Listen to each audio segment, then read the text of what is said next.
Today I'm going to go over some newer user tips and things that you would want to consider for getting set up with Fantasy Grounds. Now, not everything will apply to everybody. I understand that. Some of you have Macs or Linux. Most of them will be looking at this from a PC point of view. However, most of the tips do apply to any platform. And one of the things I wanted to start with that I think is a reoccurring theme or an issue that might come up from time to time when you are setting up and playing for the first time, especially if you're new to Fantasy Grounds or you haven't played in a long time, is connectivity. So Fantasy Grounds is a peer-to-peer program. It's hosted on your computer.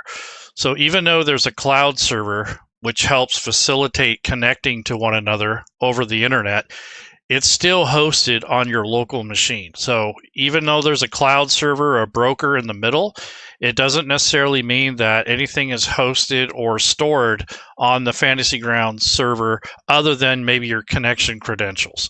So that's one thing you need to understand. A lot of the other portals out there are online, such as Foundry, Roll20, other systems. They're all portal based off the web, off the internet. And a lot of things like audio, video, security, connectivity, logging in, that's all handled on a portal through the browser. Whereas Fantasy Grounds hosts a lot of that, or most of that, on your computer. So you need to understand that in the beginning. I think a lot of people are under the impression that it's a cloud game and that sort of thing. And that's not necessarily the case. The other thing is when you download Fantasy Grounds, you want to make sure that you have the latest version from the website. So if you install the software, one of the first things you want to look for is to make sure that the firewall has popped up. So a lot of times this thing won't pop up, or you won't get a message that shows to allow Fantasy Grounds through your firewall. And this is especially important for players because a lot of times they'll install the demo or the free version and they won't see that pop-up, or they might dismiss it, whatever the issue might be. If that's the case, when they go to try to connect to your platform or to your game, they'll have troubles getting logged in because the firewall or antivirus, or even sometimes the internet service provider or the settings in their modem will block the connectivity. And that's by design on behalf of your computer, your internet service provider, that sort of thing, to protect your computer from intrusive attacks, DDoS attacks and hacking and that sort of thing. So with that in mind, you have to allow Fantasy Grounds through the firewall. That's probably the biggest thing that most new users struggle with.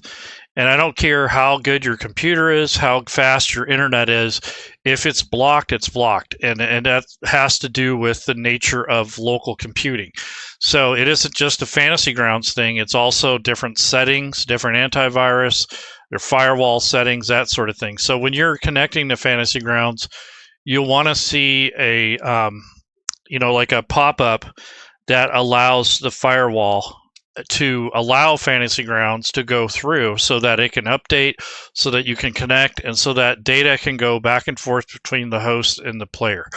So this is just a thing that comes up from time to time. This isn't the case for everybody. It's just something that you'll come across occasionally. You'll have one player who can't connect, and the best thing to do is to use the article that Fantasy Grounds has put out on their Atlassian. So the Atlassian is essentially a guide that can help you with Fantasy Grounds troubleshooting. So this is the pop-up on Windows. It's a little different for Mac or Linux, but this is what you want to allow through the firewall. So if this comes up during install, that's a good sign. And if you have a player that's having trouble, make sure that they're allowing this pop-up, and you have to allow access. Otherwise, they'll have trouble connecting potentially. And then for other things like for setting up the firewalls, there is the Atlassian guide, which helps you troubleshoot through there. But then there's also articles on Microsoft, the firewall tools, that shows you how to do this stuff. So there are things that can happen that will cause the internet to, or basically your online connection to block, or your player's online connection to block incoming data. So that's designed to protect your computer, but it also can be annoying for setting up. A lot of people say, oh, it's Fantasy Grounds. Well, it might partially be Fantasy Grounds, but a lot of times it's users that are setting up the software and they don't realize that this type of thing can happen.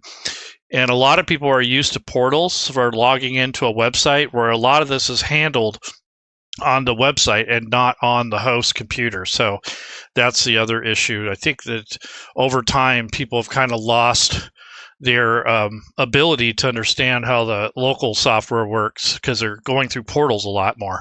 So it's a kind of a thing that's evolved over the years. Now, the firewall settings are just one of 4 different points of potential failure. So you could have an internet service provider that doesn't allow certain types of connections. So you might have to call your internet service provider, your players might, and get them to help them allow the software through if possible. Another point of failure could be, for instance, if you have Xfinity or Comcast, there is a advanced protection feature within the modem. So if you lease your modem through Xfinity or through Comcast or maybe even Cox, they might have the advanced firewall setting set up, which has to be disabled on your account on the actual portal. So that's another potential point of failure.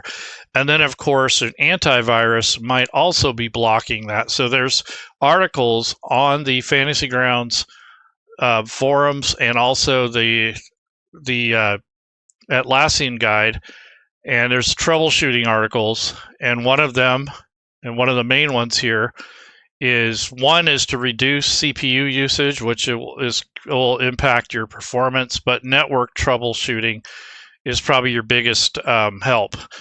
So you'll have to go through this with your players. Now, there's a lot of misunderstandings and things that can occur throughout this process of setting up and connecting. But once you set it up, it should be a lot better. But every once in a while, your antivirus will update, or if Fantasy Grounds has a big update that updates the updater part of it or anything like that, you may have to double check your firewall settings, because they can get reset. Sometimes your browser will install security things, and there's all kinds of factors that can contribute to this. But I just wanted to put that out there, because no company in their right mind is going to say, hey, get our software, but beware, you're going to have all these problems. They're not going to do that. But I'm just telling you as an end user that this does come up a bit. It's not for everybody's, not everyone goes to this, but I would think almost every other table that I've ran, I've had at least one player that's had some sort of difficulty connecting. And quite often it's one of those 4 things. It's either antivirus, firewall, network settings, or your internet service provider, and some other things like VPNs and such. Those can also cause issues. So those are things that you might have to help troubleshoot or reach out to customer service and try to get them to help you with your problem. It's really hard to do, though, right when you're getting ready to play a game, and everyone's waiting and you got this one guy who can't connect. So I would advise that you get together with each player, make sure they can connect before your games, and go through this with them, because when it comes game time or you have a paid session, you want to make sure these people can connect. So set up a session 0 and get all these settings dialed in if applicable. Now, you won't have to do this for every person, but every once in a while, there'll be 1 or 2 people that won't be able to connect. And there's various reasons for it. It's not any one thing.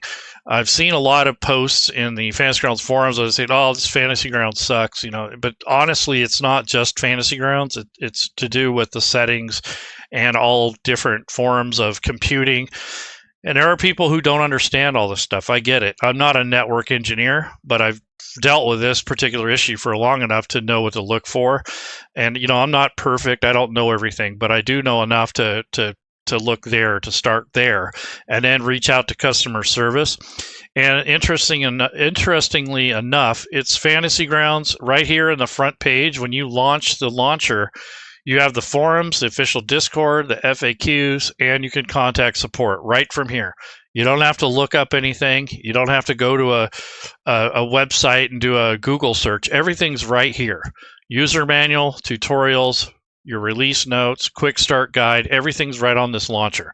I don't know how many times I've ignored this or I wasn't even paying attention, but it's all right here. So if you have to contact support, you just click on that link.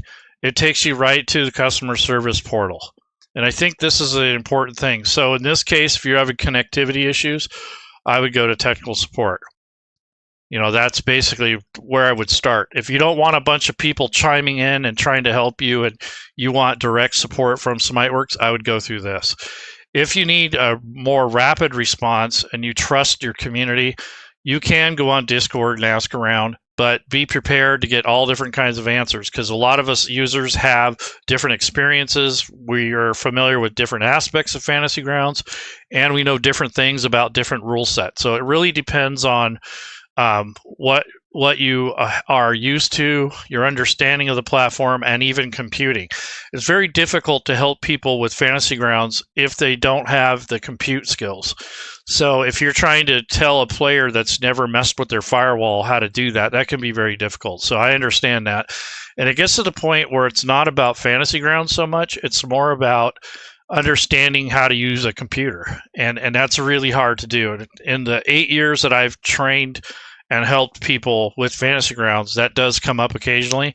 It's not an every situation thing. It's more or less once in a while we'll see something like that. And it is generally people that have weaker computers or old computer, or they don't understand how the computer works, or the GM is kind of new and they don't know how to troubleshoot this stuff. So that's the sort of thing that you will come across occasionally when you're using Fantasy Grounds.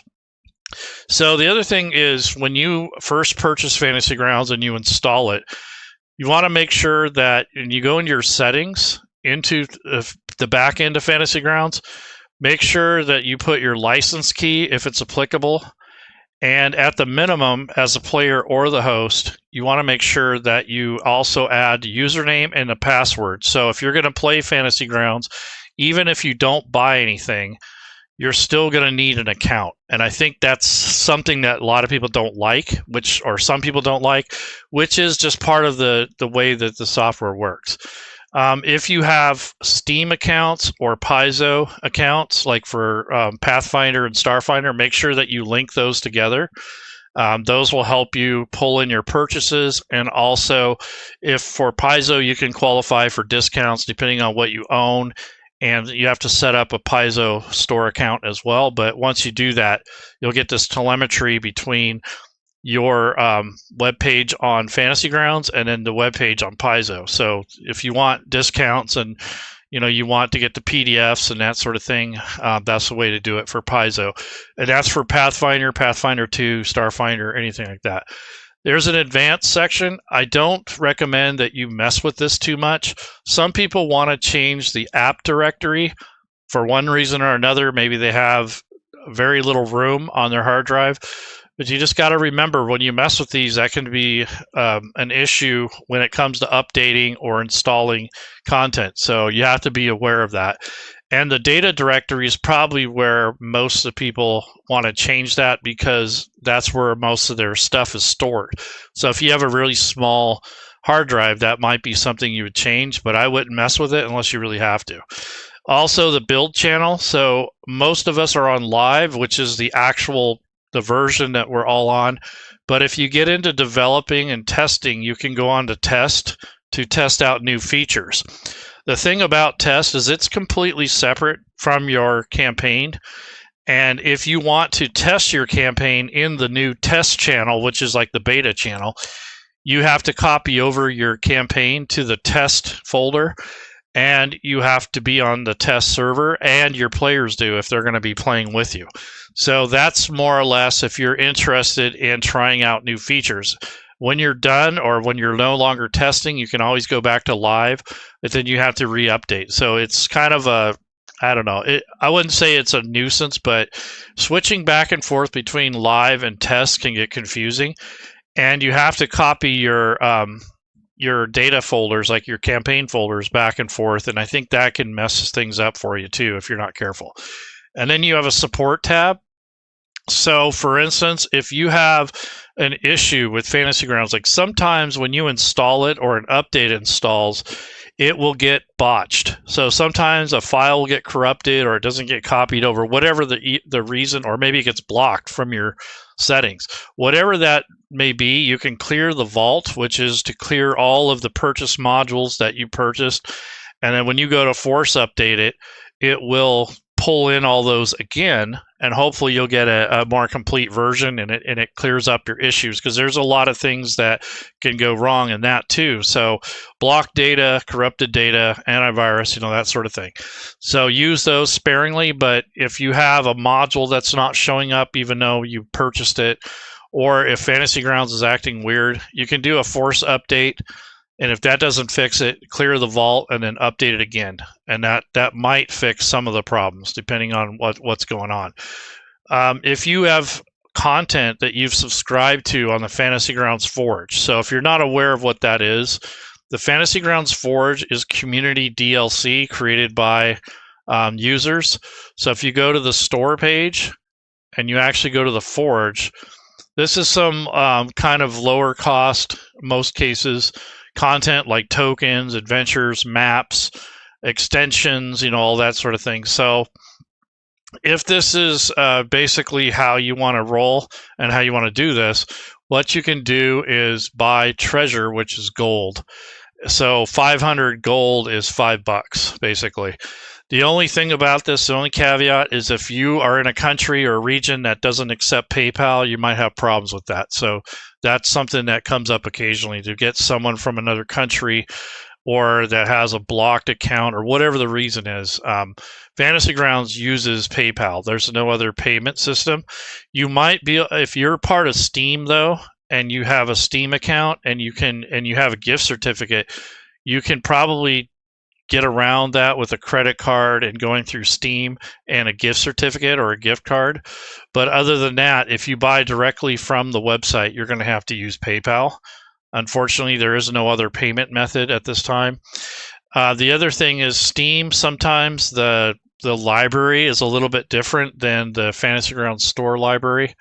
So when you're doing your shopping on here, it may not look the same, but it's supposed to be the same. There are occasions when the content isn't matching up. Just report it. No, they usually get it fixed right away. The other thing is Steam is only really recommended if you live outside of the United States, and or their local pricing is better for you. So if you live in like Brazil, the pricing is going to be more economical and scaled for your local economy. Still might be expensive, but not as expensive as if you went to the Fantasy Grounds store directly and paid from there. So if you are in a different country other than the United States, you might want to look at using Steam as your purchase point. And just remember that Steam is just a purchase point. It isn't really attached to Fantasy Grounds like some of the games are. It's basically a launcher. You keep track of the hours that you've played, and then Fantasy Grounds is independent, essentially. So you can kind of you can look at how many hours you put into Fantasy Grounds, but technically once you install Fantasy Grounds, you don't need Steam unless you're going to buy something. One thing about purchasing on Steam is once you have the Fantasy Grounds software installed, and when you start buying DLC, every time you buy something new, you need to go to the store drop-down and go to Steam Sync, and you want to connect your Steam account to the Fantasy Grounds account. And then you're going to refresh your purchases, and that'll pull in anything that you've recently purchased, and then you update Fantasy Grounds. So that's a step that some people forget. So you can force update. You don't have to wait until there's a red button that says update. And as a matter of fact, if you buy stuff from the Fantasy Grounds Forge, the DLC from the community, it will not give you a prompt to update. So I just do it once in a while, maybe once a week, or maybe every other day I'll check. One thing you want to remember, though, is that your players and yourself, you may not want to update right before a game, especially if there's a major update going on. If you can help it, get a hold of your players before you update or ask them to hold off a little bit. The only problem with that is if you want to buy something, not updating is not an option. So if you want to buy something you can't update or you don't want to update, you're just not going to pull in your purchase. So that's the only thing about it. I think Smiteworks is looking into at least breaking that in half. So if you update, it shouldn't necessarily be a content. It should be split, like a content update and an actual technical update, because you won't have that ability to separate those two, which kind of sucks. So there is that. So that is a potential problem that some people look at as a challenge and they get pissed off about it. But essentially, that's one of the things you want to keep in mind.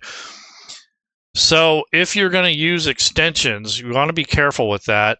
Those are third-party apps that extend the capabilities of Fantasy Grounds. Sometimes they add automation, sometimes they're themes, sometimes they're just basically just content for you to add to your games. If you start adding too many, they end up walking over on top of each other, or they may share a function in Fantasy Grounds you're not aware of, and they tend to cause problems. So be careful and choosy with those, because they can cause problems, especially when you get into a big complex campaign with a bunch of people and you start adding a bunch of these extensions. It can be problematic. Another thing is you can accidentally pick two themes. So right now I have the D&D theme, and if you don't deselect that and pick a different theme after that, and you keep both of them active, those can clash too. So you got to be careful with themes. They kind of override each other, and that can cause issue. Now, most cases, you don't even need a theme. So if you just don't select any theme at all, that's probably best, because then you're going to use the default theme for the rule set. If you use one of the other things, like a lot of people like using the dark theme, the core, then what will happen is they'll accidentally leave the previous theme that they had on, and that can cause problems. So be picky and choosy about these extensions and themes. Most of the time you won't need them. Occasionally you'll want them for annoyances that occur in your games, or if you're lacking some automation, that may be helpful in every session. But what I'm finding is that most people are starting to get where they have 50 to 100 of these things. And when you start doing that, you start getting into a point where you're chasing updates and having more problems than it's worth. So just kind of weigh if it's worth it or not. And then also consider that those themes, it's usually the extensions, might break. So that's something that you'll have to deal with if you're going to use a lot of extensions. I tend to keep it kind of lean. There's a couple extensions that I'll use. I'll use one theme, and then I might use the pets extension, because that allows players to control their own companions and their own NPC animals and wild shapes and stuff like that. But once you start getting into stuff that adds all this different automation, that can break at any time. And the pets one has broken before, but it doesn't break very often. That's why I use it.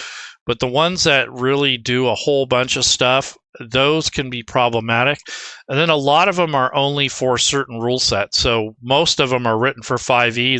There's some for Pathfinder, and there might be a couple for Pathfinder 2 and such. But generally speaking, a lot of them are for automating 5e. Unfortunately, there's a lot of changes coming up in the 5e rule set. So if you're using the 2024 rule set, some of those extensions may need to be updated to the newer wording and the newer content that's coming out, provided you're going to be using that. Some people are just going to stick with the legacy content, which I actually would recommend maybe for another month or two, because the monster manual hasn't come out yet. You have the player's handbook, you have the Dungeon Master's Guide, but no monster manual yet. And then on top of that, there isn't a whole lot of options anymore until the library grows. So you're kind of stuck with the basic classes if you're going to go completely 2024 content. It can work with older content. So if you want to run an older adventure using the 2024 rules, that's ideal. When it comes to character creation, that's where the differences are. It's kind of difficult to mix and match, so I would be really careful about that for balance reasons and for automation reasons. Like, there could be some mix-ups there. I don't know if I would trust to mix those two in character creation. I'd either build it all legacy or all 2024. It really depends. They're supposed to be compatible, but they're not when it comes to character creation. They're a little different and they do work differently. So Smiteworks did the best they could to mesh the two together, because that's the way that Wizards of the Coast wanted to do it. But when it comes to around a table and virtual tabletop, it's quite a different game. So yeah, I might just enable one or two extensions and maybe one theme. I don't generally load up a bunch of extensions anymore. I used to, but I really got tired of just every week or every month that it would break, and I just got sick of it. So that's just my personal opinion. I don't want to discredit the people that make extensions, because they do a really good job. They try to maintain them. They try to make it to where the game is easier for people to play and a lot more entertaining. But at the same time, you're kind of giving up some of the control of your game. And if something goes wrong, it's harder to find out. So that could be an issue. So I'm going to create a new campaign. So I want to go into create campaign. And this was where you're going to pick a rule set. So instead of D&D this time, I'm going to use Pathfinder. So I do have Pathfinder 2. I do have more legacy content, so I think I'm going to pick Pathfinder 2E Legacy, because I don't have a lot of the remastered stuff. And I'm just going to say PF 2E, and then what we'll do is we'll do a setup tutorial. And that's just so I can rename it or reuse it in the future. And it's good to get into a habit of naming your campaigns aptly, because once you get several of them, when you go to the back end and you click on your campaigns, this list will start growing. I've already got quite a few here that I need to go through. But if you don't have these labeled properly, it's going to be difficult to tell which is which, especially if you use different rule sets. So depends. So Pathfinder is one of the well designed rule sets, especially the second edition one. I believe has a lot of automation and a lot of content. I really liked Fallout. So if you're into sci-fi, I like the Fallout rule set. Aliens is pretty cool, but it's been kind of dead for a while. Hasn't been a lot of development on there. Also, the Savage Worlds is very flexible, has lots of content. I mean, and they're reworking that rule set, so it looks really polished now. It looks better. It's working better. They're really starting to tackle it, because I believe it was a lot different than the way most of rule sets work. So they've had to put a lot of effort into that. When you go to set up a game, you have to decide if you're going to make a LAN, a local area network, or a cloud session. So for LAN, that would be locally, or perhaps you're going to do a direct connect through the IP address. So that would be one way you can do it. But if you want to use cloud, then you're going to use Fantasy Grounds service to connect. That usually works better in most cases, depending on your locality or your local internet and that sort of thing. But for now, since I'm not going to be connecting online, I'll just put LAN in here. I don't need a password. But if you're going to do a cloud session, I recommend you put a password on, because it'll show up in the lobby and you'll have random people connecting. So make sure you put a password on it before you start the session. And then I'm going to use a theme that was created by Voz for the Fantasy Grounds Academy. So there's a theme here. And if you want to narrow down the extensions, you can I'm going to go to theme, and that will make it so you're not scrolling through 50 million extensions. But I don't necessarily want to use this Fantasy Grounds Academy theme for Pathfinder, so I'm not going to use any theme, to be honest with you. I'll just leave it like that. We're going to use the default theme for Pathfinder. So go ahead and hit start, and then that's going to start a new campaign or a new session. If you're new to Fantasy Grounds, I would recommend that you have two sessions. One for gaming and playing, the other one for testing, building, and setting up. So if you're going to build your own content, you want a separate build campaign. If you're going to test out extensions, maybe make an extensions campaign where you can try things out before you introduce them into your sessions. So this is saying that you are now using the legacy rule set. This has access to Pathfinder 2nd edition content, including remastered data if activated, but will use the legacy rules where appropriate and where implemented. If you want to update this campaign to use the Pathfinder remastered rules in the future, type /remastered in the chat window down here. So that's important if you're switching between the different versions. So I'm going to hit OK. And then from here, you can decide which content you want to load up, which you basically want to use for your games. And then if you have access to different dice, you can also change the color of them. Right now, it's just default black. So I'm going to change that dice after I pick my content. So this little show on load, if you don't want this window to come up every time you start a new session, you can click that. And if you turn it off, it won't keep popping up every time you do every time you log into this. I'm going to hit next. So you can click on modules. I'm going to go with the Pathfinder 2 Legacy Rulebooks, and that will load in most of the legacy content that I have. I'm probably missing a couple books, but I've got most of the main ones. So this will create this dialogue. So I don't have the 3rd bestiary. I don't have Guns and Gears, Book of the Dead. I don't have all these additional things that came out just recently. So that's that. And then I might pick the Lost Omens setting, or maybe I would just want to use the Pathfinder beginner box. So if that's the case, I don't necessarily have to load all the rule books. I could have just loaded the Pathfinder beginner box. You can load the Orc license. So I'm going to do the Lost Omens setting just to have content loaded. I have quite a bit of that. I don't have all of it, but I think I have most. Yeah, I got some of it. I just stopped collecting after. Yeah, I didn't get all of it. I just got maybe a 1/3 of it. So, and then once you're done, we're going to hit next.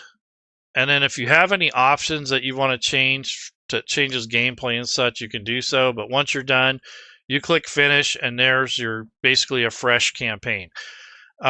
If you want to save their settings the way, let's say you relay out everything. So I'm going to do a little rearrangement. So I usually widen the chat window a little bit depending on the rule set and what I'm doing, but I'll usually do that. I don't really necessarily need it that tall, but I'll leave it as it is and just kind of reposition it. I usually put this modifiers box here, and if you use a dice tower in your games, you can turn that on in options. So if I go up here to options, there's a couple things I want to change. So first of all, my default character color for drawing on the maps is black right now, so I'm just going to turn that to yellow. And then for logging in and when you start using your session, I want to do desktop restore Windows on start. So whenever you have everything laid out, that will remember the location. And then as far as these other things go, that'll be kind of up to you.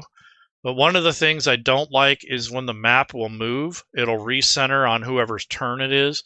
I usually turn it off because when I have the map set up, I don't want it to move the map around, so I usually turn that off. And this is per player, so if I do this, it's not going to change my players. They have to do it themselves. And then the dice tower is off by default, so I'm going to go ahead and click that on. And then I'll right click and unlock it and move it over so it's closer to the dice, and then right click and lock it.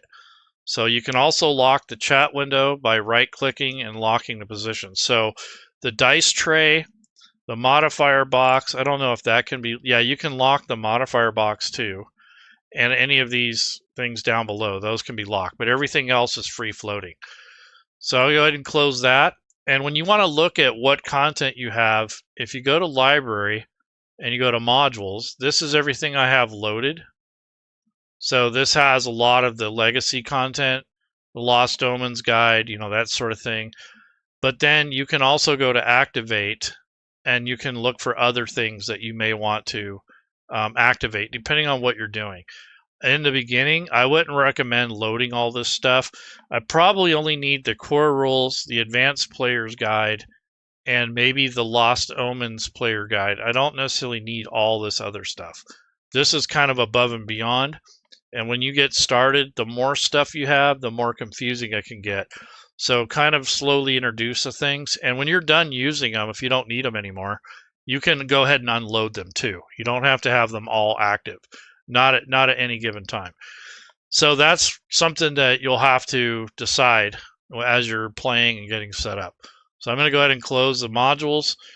And if you have assets, which are like tokens, maps, and all that, that'll be in your assets area. And then there's a separator up here for tokens, character portraits, images, which will be art, maps, that sort of thing. That is cool. So that, and then all kind of resets it and displays everything. If you're going to search for something specifically, I would pick one of these other three options in case, and that narrows down the search too. So what I want to do is change the color of the dice. So I'm going to open up the dice panel. And if you've purchased dice, they are per account. So players have to buy their own dice, DMs have to buy their own dice. Your players can buy you dice if they know your account number and that sort of thing. But essentially, this is a way that you can customize your dice. So all this stuff up here, I believe, the basics and these main dice, those are free. And these are like the throwback dice. And then you have the Fantasy Grounds Smiteworks theme dice. And then you have a generic dice that you can recolor. So when you see this little palette, that means you can change the colors. So I'm going to come down and take a look. I got pretty much all the sets. And I'm going to do my favorite one is the Knots of Fate, which kind of gives it this really cool, almost like a dwarven pattern. And if you want to change the color to kind of match the theme or whatever game you're playing, you can click on the body. So for the body of this, I'm going to change the dice to this like Pathfinder kind of reddish color. So I'm going to use the color picker, hover over this color, click on it, and hit OK. So that's changed the base color to this kind of this reddish kind of color. And then I'm going to make the numbers kind of this gold color. So if I go to text and use the color picker, and just hover over some of this gold, that will make the letters gold. And then you have to hit OK to confirm it. So that's how you can recolor the dice, kind of theme it for the game you're using if you want. Or you can use some of these other fancier dice, like there's this red clover dice. You know, you got this things that when you roll, it gives off this stuff here. So it's kind of up to you. The other cool thing that they've added recently are the monster dice. So if you have like undead, you can use this kind of like this bone type stuff, and it puts out these little bone fragments. So it depends on what dice you own. But if you didn't purchase any of them, if you go all the way back up here to the top, I think you get all this stuff, the elemental basics for free. I think your players can use that too. So that's enough to get started. You don't have to have every single dice set. So it just kind of depends on what your goals are and how fancy you want to be. But these are just some things that you'll notice right away. And your players might want some custom dice, so they can buy their own. And then they can load it before they play Fantasy Grounds. They can go into the dice and customize it themselves. It used to be that the dice color was associated with your player color, which is in the options that I had changed earlier. So this color used to match the dice color, but that's been separated out. They're completely different now. So with the introduction of the new dice sets, they changed how that works. This is for drawing shapes on the map, like spell areas for like area of effect and such. So generally speaking, though, when I start a campaign, I usually always have some sort of layout. So that's what I spend a lot of time on this, because this is something that I think most people kind of overlook, especially if you're new. It really helps to have some sort of layout that you're going to rely on and that you get used to. I mean, you're going to learn the interface if you do it the same way every time. And that's going to help you with lots of different things. Running the game, staying organized, not getting frustrated with all the windows, that sort of thing. So I have the combat tracker, the chat window, dice tower. Here's the modifiers. Here's all the dice, and here's some other modifiers below. And then the party sheet is the other part of this. So once you get characters, you're going to add those to there. These are the main components for managing and running Fantasy Grounds. So if I needed characters, I think there's some iconics that I can load, so I don't have to spend an hour building characters or whatnot. So if I go to characters, I can probably import some from my content that I have in my library. So if I go to add item, or in this case, import character, this is going to show any default characters that I have that are already made or loaded in other campaigns. So I'm going to add these to my campaign so I have access to them, so I don't have to build them from scratch. Just forget to get started. These are from the beginner box.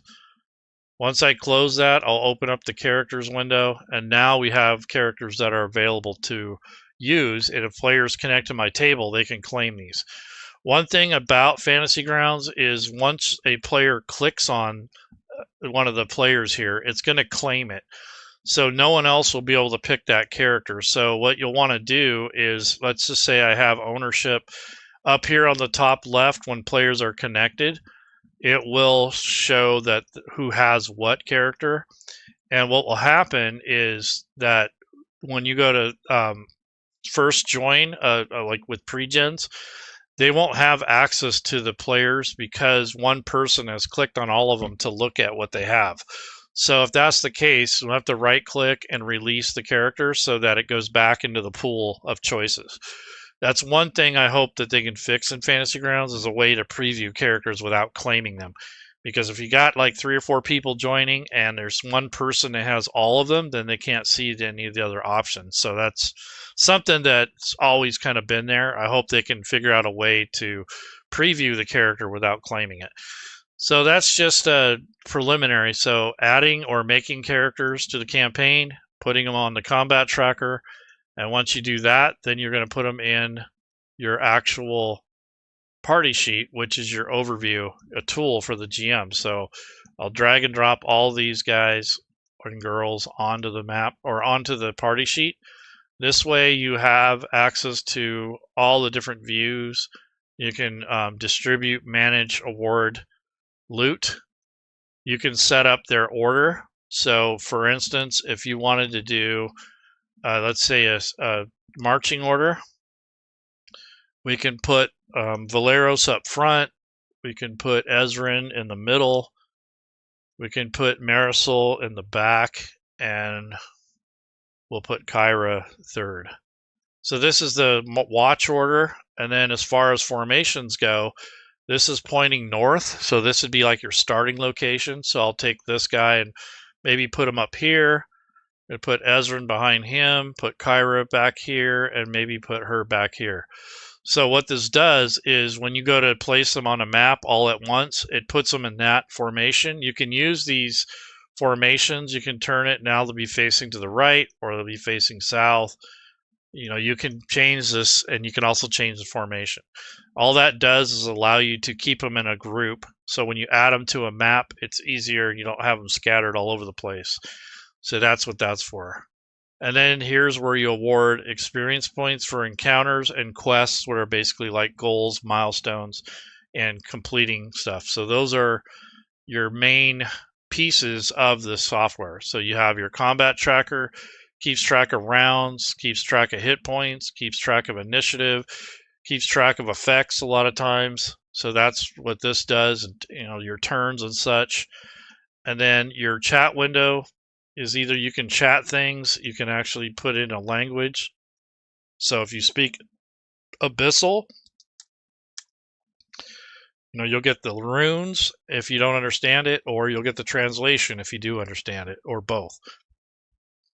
So that's kind of handy. And then you'll see the dice rolls. So if, for instance, one of your players does an attack roll, and you'll notice that every time you open a window in Fantasy Grounds, it's for the first time, it's always going to be in the middle. So I recommend that you move them and that you size them. So next time you click on it, it's not going to be in the middle. It's going to be where you left it. And that's a big thing in Fantasy Grounds for managing windows. So if you get in the habit of doing that and you turn on the setting here where it says desktop, restore windows on start, all these things will be where you left it when you come back in. So that's kind of an important thing. But if you're going to do any rolls, let's say combat here, and you're going to like use your weapons and such, You can roll from your sheet. You can do all kinds of stuff. So it's kind of a nice little stack up here. Here's your activities and actions. So most of the time you'll be on this actions tab, and here's the combat. And if you're going to do an attack roll, you can roll. Here's the rapier. So when you make a roll like that, it's going to record it in the chat window. And then if you hit, if this makes it, then you can roll the damage after. Now, nothing prevents you from rolling damage, but you want to make sure that the GM understands what you're doing. And there's kind of a gentleman's agreement. There's really not too many things that prevent players from changing the data or from rolling when they're not supposed to, that sort of thing. So that'll take time to teach them that. Hopefully they're mature enough and kind enough to listen and not make the game disruptive. So here's some activities. So you can roll. These are like skills. So here's your balance check. So these are just things that you'll be using throughout your career. If there's a skill on here that you use a lot, let's say disarm. Okay, so if you're proficient with disarming and you're going to, or basically your favorite activity in this case, you can drag and drop the roll into the hotkeys and roll from there. So you don't necessarily have to do it from the sheet every time. And I think that's handy if it's something you're going to use a lot of, then you can shortcut it down here. But just remember that once it's down here, it's static. It normally doesn't update. So if your character updates or you get better rolls and such, you'll have to re-drag that shortcut. But as a player, that's really helpful. And the other thing is like initiative. If you're going to roll initiative, and I don't know if you can do the raise shield or not as a shortcut, that would be helpful. But if you're going to be doing anything like that, your initiative roll, you can roll from your sheet, but I think it's easier just to make a shortcut and roll from there instead of doing it, because you'll be on the actions tab or your skills or your abilities tab or whatever, your skills tab a lot more than usual. So it depends on what you're doing, but generally speaking, that's a good rule of practice. So if I open up Kyra, which I haven't opened her character up yet, it's going to be over here right in the middle. So you have to kind of get used to that. So I'm going to move her over and go ahead and stretch this out. Same thing with Valeros. So I'm going to open his character sheet. And once that opens, I'll move it. I'll resize it and then move it. So that's something you need to get used to or consider when you're playing Fantasy Grounds, is to manage the windows like that.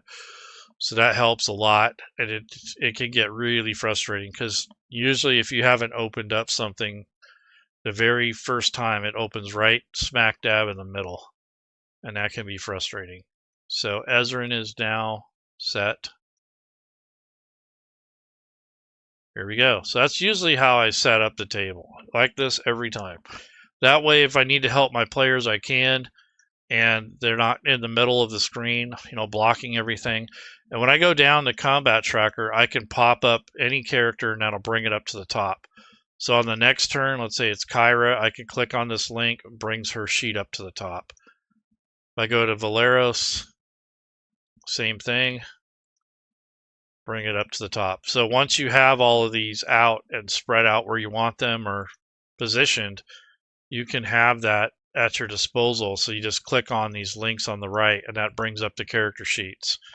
So that way you don't have to have them all spread it, because I see people do this, and that as a GM, that's it takes too much room. So it's better to have them stacked like a deck of cards, so that way you at least have this half of the screen for your maps and such. And speaking of maps, let's go to campaign, let's go to images, and let's take a look at, let's see, where's the Lost Omens guide, the GM. That's more artwork. Let's try map. I'm going to search for map. Oh, all. Okay, here we go. That's more of a regional map, so wouldn't necessarily use that for combat. Yeah, these are more regional maps, so I'd be looking for more of a building or something, because these are more like for the locations. Here's the advanced player's guide. There's no art in there. Oh, I gotta get rid of that map filter. There we go. So some of it is just artwork. So it really depends on what you're trying to look for. So let's go with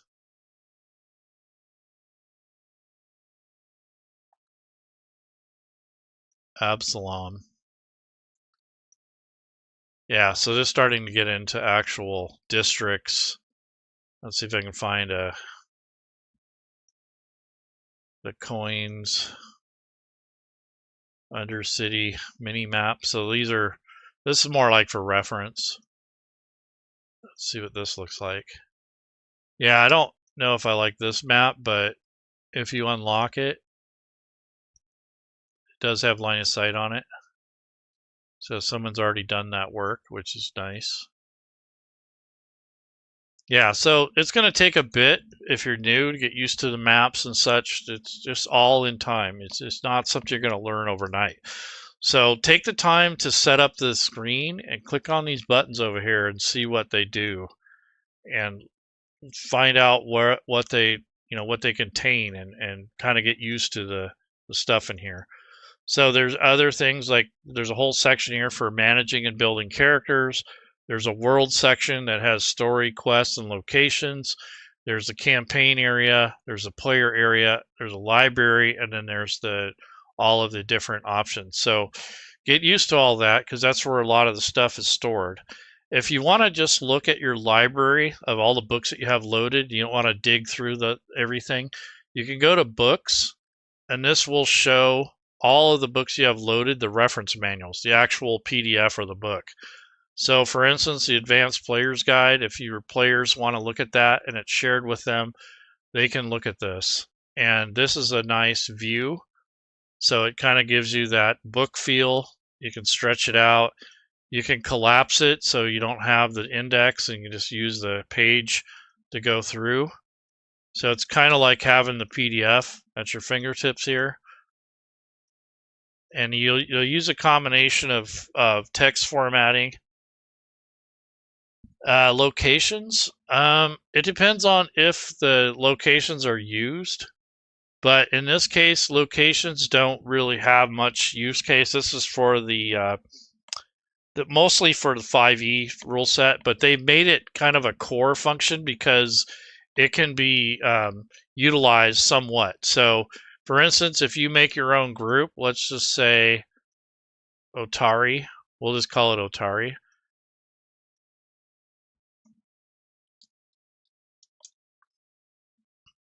So that would be your new section, and then you can just build location assets.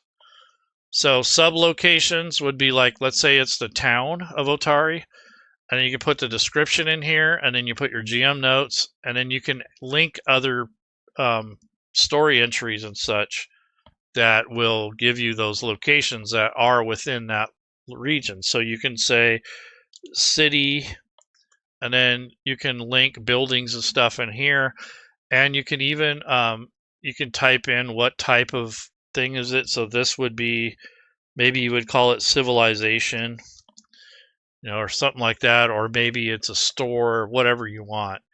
And you can also link maps and such, so that's kind of cool. So this is just a way to kind of combine story, not necessarily just story things, but notes, links to other maps, that sort of thing, kind of connects them together. But it kind of depends on, type of world building you're doing. But I have done maps about locations, just not with Pathfinder because they don't really use locations, but I could definitely see, especially someone who does a lot of homebrew, where that would come in handy, and you can use it to kind of organize your cities and the stuff that's contained. You can go all the way from country or region, drill down to the location or a dungeon or something like that. So it's got some uses. It's kind of like the player agency extension. If you use that, kind of has a similar kind of functionality. I'm glad they added it because Smiteworks Fantasy Grounds does not really have a really good campaign manager, and that would be kind of a way to tie some things together and not have a bunch of separate story entries. You can link them all together. So let's see. So there's the bestiary. Here's your encounters, if there are any. I'm surprised. I don't think I have any adventures loaded. That's probably why I'm not finding anything. So in the modules section, if you go to activation, this is where you can load and unload content. If you want to filter out to just the things that you have loaded, you can click load filter, and that will only show the things that I have loaded.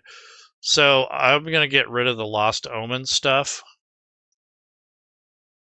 And then I'm going to load up just the really basic stuff, like you can come through here and unload. This will remove the library. And some of these are shared, like this little green check means that it's shared with your players as well.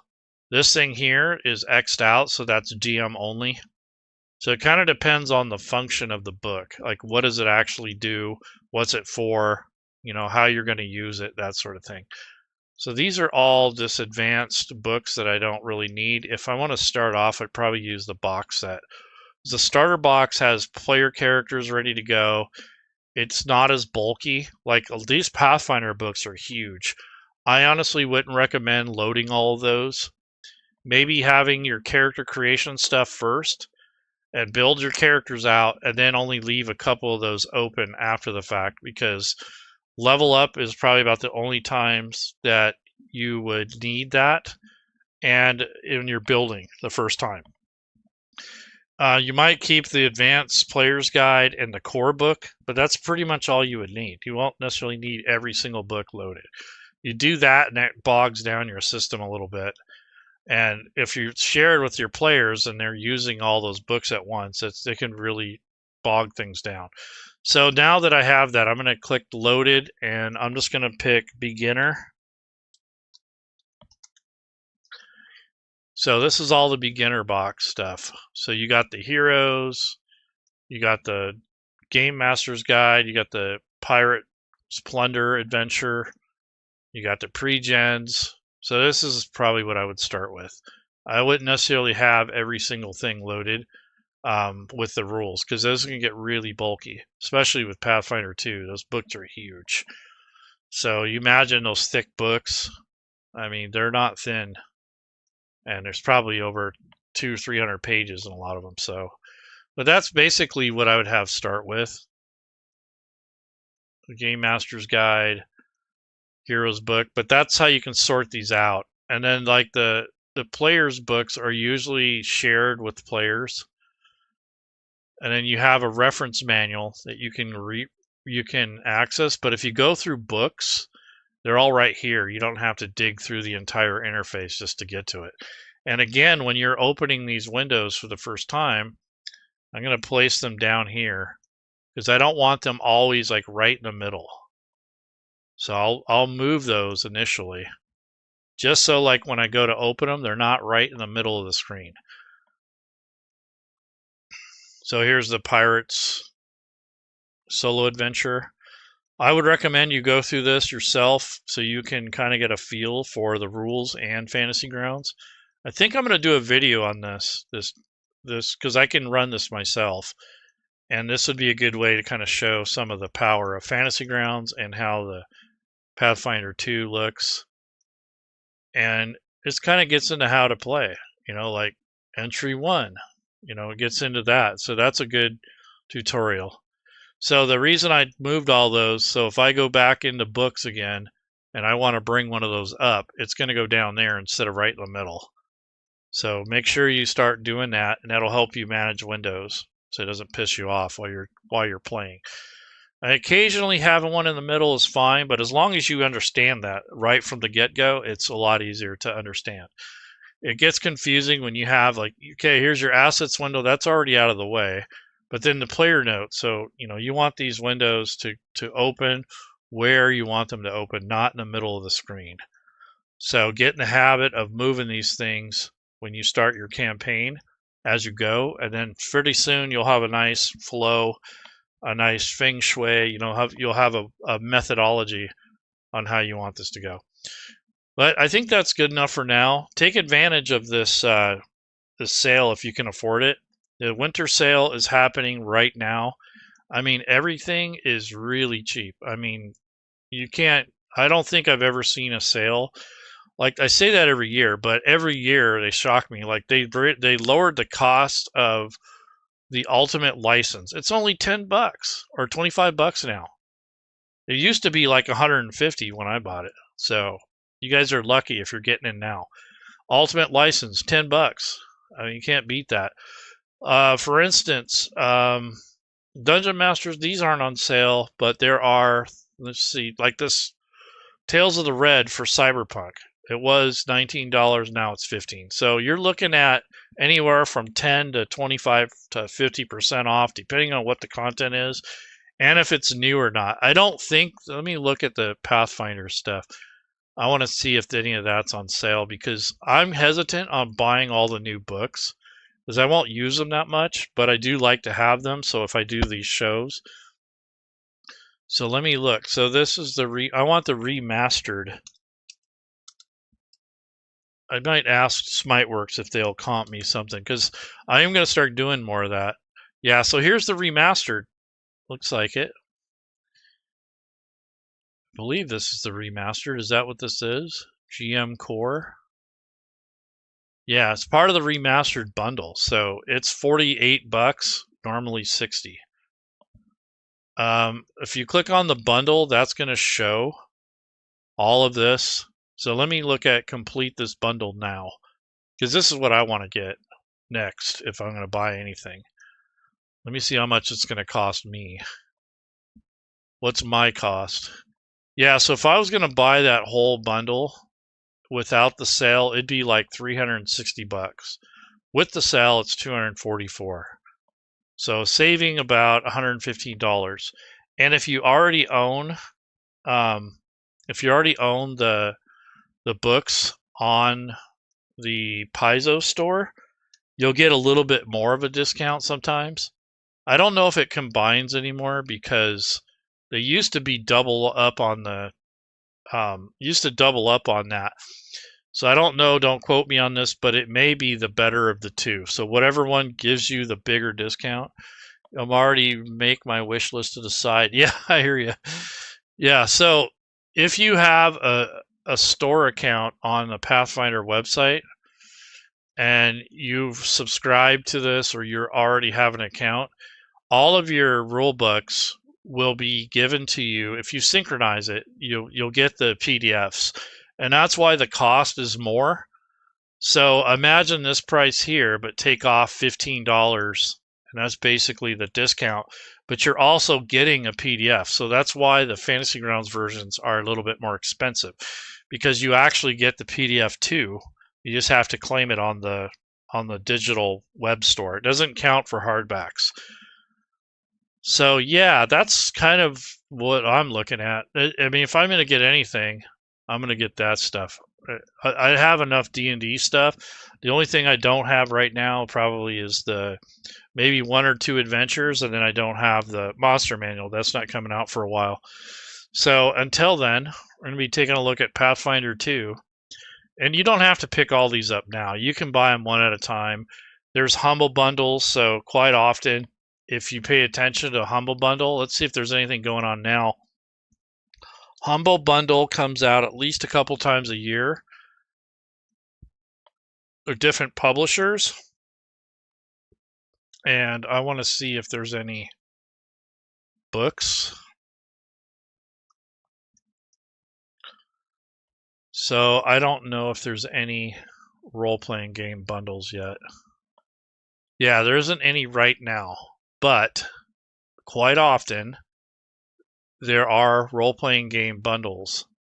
Yeah, these are video games, but they'll be on here. Usually Paizo does them. I don't think I've ever seen a D&D one. It's usually all of the other publishers like Modifius, Sometimes I think I've seen a Pinnacle Entertainment one, which is Savage Worlds, but for some reason, D&D or Wizards of the Coast doesn't really do them very often. I've only seen like Paizo and this, but basically you can get like 30 books for like $30. And if you register all of them and you sync them up with the store, and then you synchronize it with Fantasy Grounds under the Paizo account sync, you can retrieve all your purchases that you have. So all these things I have owned. And then if you have anything purchased just through Fantasy Grounds, you can also send that purchase info to your account on Paizo. And basically it will send everything over that you already own, which means you'll get the PDF if you sign into your account. So that's a really good deal. Not too many other publishers do that.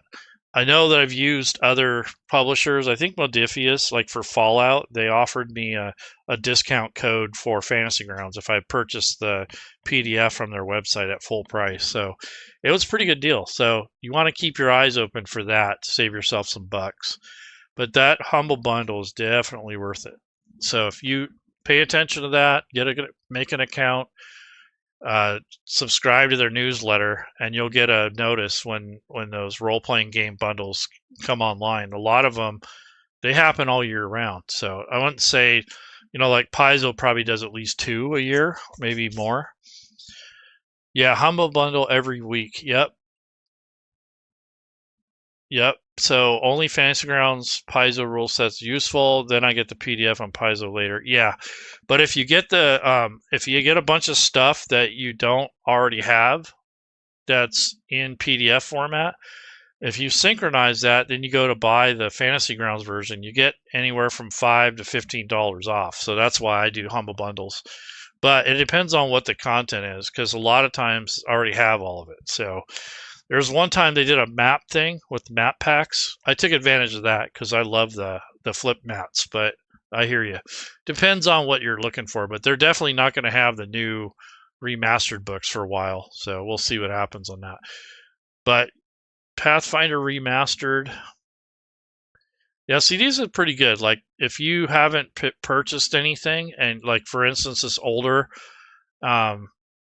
Adventure Path, it was $25. Now it's $12.49. I mean, that's a pretty good deal.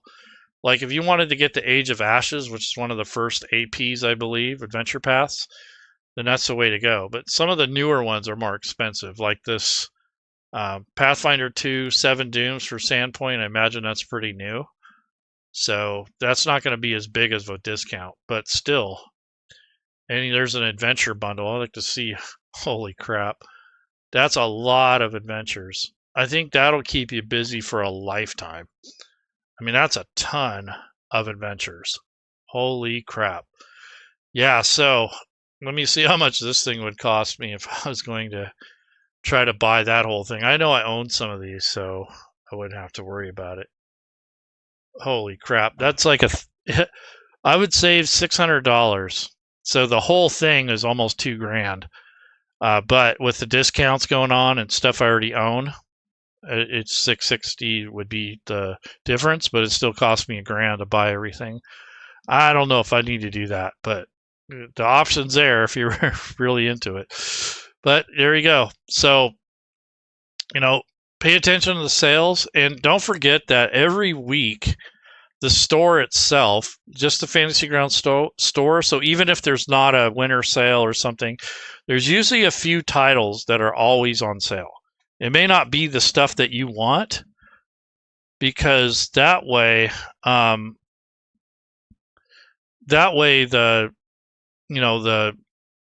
you basically make sure that you pay attention to the sales. Sign up for the newsletter. So, for instance, let me go back to the main website and go to support, and there's a FAQ. Sign up for the newsletter. So sign up for this and you'll get a weekly newsletter, and you can pick which rule sets you're into. So maybe it's those, maybe art, map packs, Maybe you want to keep up on Starfinder. So then you just put your stuff in there and subscribe, and you'll get newsletters that will show you the sales. Yeah, on Twitter, Fantasy Grounds always alert about sales. Exactly. So if you have to use social media, you can do it that way if you don't want to go to your email, because sometimes it'll go to your junk mail. So that's how you would do it. And just make sure that you pay attention to the sales, because a lot of times a store account will show like a weekly sale, but then every 6 months there's usually a pretty good sized sale. So there was one in July, there was one in the fall, there was one in the winter, and there might be one other one, but it corresponds to the Steam sales, I believe. So they should be pretty close to one another as far as what's on sale. I think they try to be the same. So, and then if you're having problems, make sure you sign up and go to the threads here. So for instance, for the support forums, the House of Healing is where you want to, where you basically want to try to, set up or report something with lag or anything like that. And then if there's a thread, let's say that you wanted to, let's say this Pathfinder problem here, if you are interested in this, you can go to Thread Tools and subscribe, and that will send you an email to let you know if it's been commented on or not, so you can follow different threads. Let's say you want to keep up on updates from Fantasy Grounds. So if you go to the forums and you come to the City Hall, you can subscribe to this channel, which is going to give you, let me see if I'm subscribed. Yeah, I am. So because it says unsubscribe, but I have this, I'm subscribed to this, so whenever the new updates come out and they announce it, then I get an update from through my email. So that's kind of up to you if you want those kind of notifications, but generally speaking. And then if there's features or rule sets or optimization that you want, if you go to this help section and you use a drop down and go to feature requests, you can vote for or set up requests based off of what your perception is. If you want it to, you want to use it in the future for, like, say you wanted some kind of feature added. So there's that too. Anyways, I think I rambled quite a bit. Hopefully some of this information is helpful to you, and I'll see you guys around. Happy holidays, Happy New Year.